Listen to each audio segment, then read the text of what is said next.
ছোট ভাই এই রোদের মধ্যে কি করতেছ? বয়ে রয়েছ?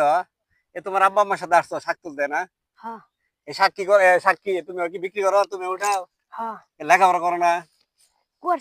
এই যে করছিলা, তো লেখাপড়া করো। এই বয়সে তুমি একটু লেখাপড়া করে বাপ মার মুখে একটু উজ্জ্বল মানে হাসি ফুটাও, মানে সচ্ছলতার একটু ফিরাও, ভালোভাবে লেখাপড়া করে চাকরি বাকরি করে। হ্যাঁ, কে পড়বা দেয় নাই? তুমি কি লেখাপড়া করবার চাও?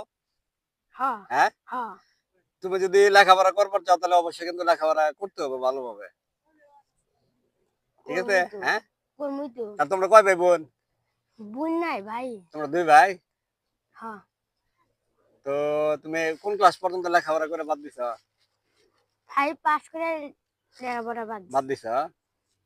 এই যে দেখছেন ভাই, আমাদের সমাজে কিন্তু এমনও লোক আছে যে আসলে পরিবারের আর্থিক মানে অচ্ছলতার কারণে কিন্তু ফ্যামিলি থেকে কিন্তু বাধ্য হয়ে কিন্তু লেখাপড়া বাদ দিতে হচ্ছে। তার মধ্যে দেখেন এই যে আমাদের এই ছোট ভাই কিন্তু তাই করছে। তো এই ছোট ভাইয়ের জন্য সবাই দোয়া করবেন। আচ্ছা, তোমার যদি আমরা লেখাপড়া করে, তুমি লেখাপড়া করবা? হ্যাঁ, করবা তো? না, আবার হ্যাঁ করলো না, করবা তো সেটা। আমাদের কিন্তু কথা দিতে হবে, তাহলে কিন্তু লেখাপড়া আর বাদ দান যাও না, তাহলে তোমার বাপ্পার সাথে আমরা কথা বলবো, কথাবার্তা বলে তারপর কিন্তু তোমার স্কুল ভর্তি করবো। হ্যাঁ,